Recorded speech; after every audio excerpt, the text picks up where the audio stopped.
Not everybody. How is it that so many people can see a wonderful thing and have so many different reactions? How many? Isn't it amazing? But I see it. That some people can be moved and touched by a move of God and others feel nothing. And worse yet, it made them mad. It wasn't that they didn't feel nothing, they felt anger.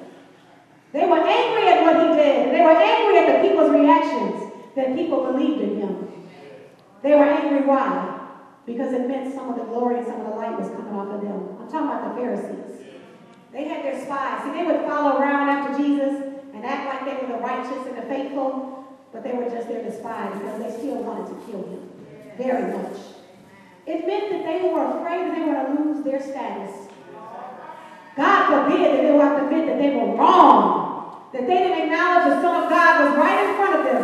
They loved themselves and had worship more than they loved God. And they refused to come down off their high horse and bow and acknowledge that he was here in the flesh.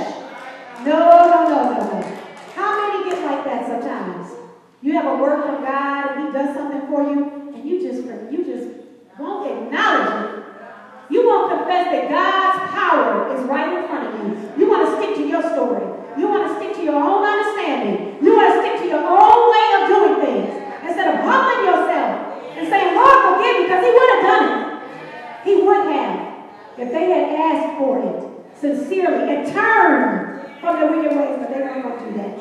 They thought they could kill him. They thought they could kill that message and everybody would still think that they were right. They still wanted that worship for themselves. Oh, they were angry. And not only now did they want to kill Jesus, they wanted to kill Lazarus too. They wanted to kill the evidence of that thing. They wanted to get rid of both of them. And that's